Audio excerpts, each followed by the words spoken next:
recommend this bill to the House. Thank you. I call the Honourable Eugenie Sage. Tamanga te whare tēnā koe. Meri kiri himate. Very pleased to support this bill on behalf of the Green Party and thank the Honourable Maggie Barry for reminding me and bringing to my mind's eye that beautiful vision of the floral carpet in the cathedral. It was an incredible feat of organisation, getting all the flowers and then the design on the floor of the cathedral. And I guess that is why the cathedral is more than just a church building, because it has been used for a lot of community events, a lot of secular activities as well, and because it draws people in who are not necessarily religious. And it is part of inspiring buildings that they create that sense of place, which the cathedral certainly does at the heart of Christchurch City, and that they create memories for the community.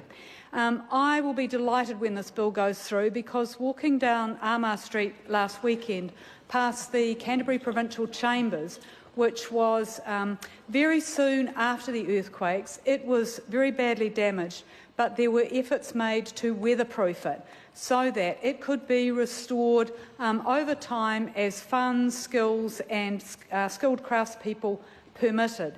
And it has been an absolute tragedy that the Christchurch Cathedral has remained open to the weather, to the pigeons and to the elements, and that will have compromised the building further.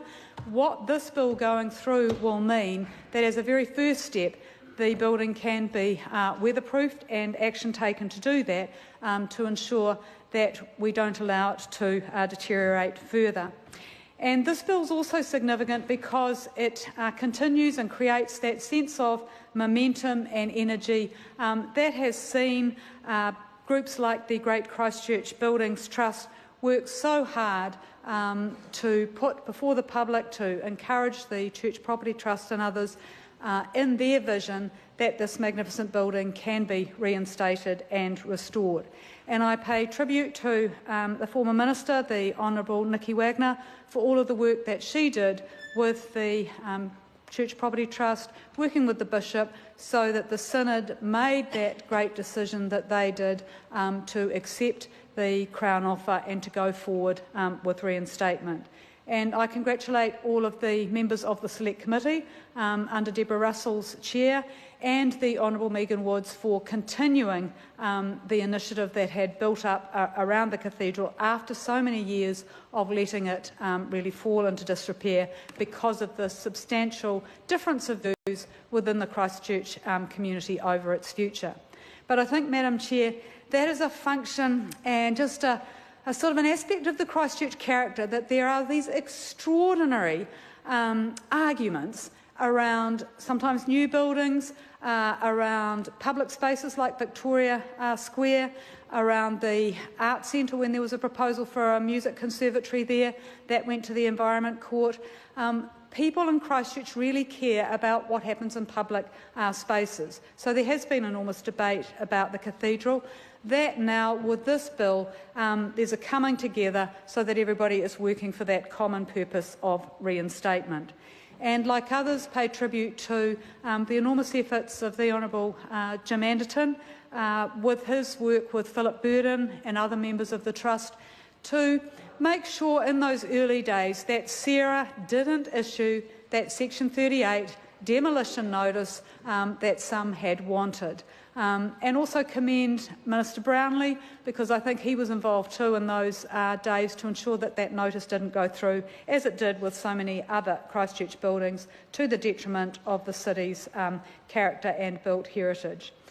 Madam Speaker, this bill, as others have mentioned, does override other legislation with these powers that the Minister has to recommend orders in Council, but the Green Party is satisfied that there are sufficient checks and balances on that power through things like the expert panel, which will review draft orders in Council, make recommendations on them to the Minister, the fact that the draft orders in Council are made public, that local authorities, as a result of the amendments made by the Select Committee, also have to be made aware and invited to comment. and the fact that there is a report to the House on Orders in Council, and that they have a 15-year life before falling into disuse if they're not revoked before that.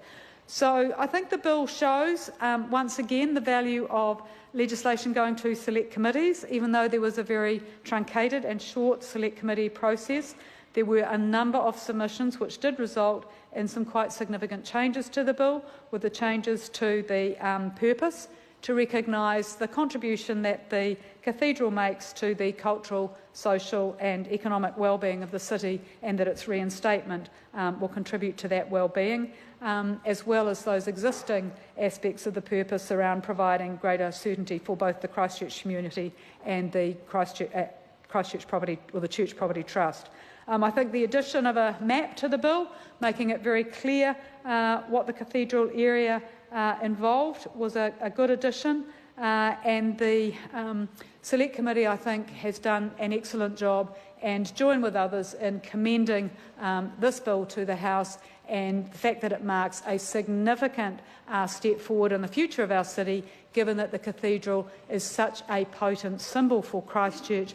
And thinking of what has been achieved at the Christchurch Arts Centre, the huge craftsmanship that has been demonstrated with the restoration of those buildings, and how now they ring with a lot of visitors, residents, enjoying once more that important aspect of the city's heritage, and the beautiful combination of stone, of wood, large quadrangles that these heritage buildings represent. So it is a very good day for Christchurch Cathedral, and very pleased that this bill is going forward. Thank you.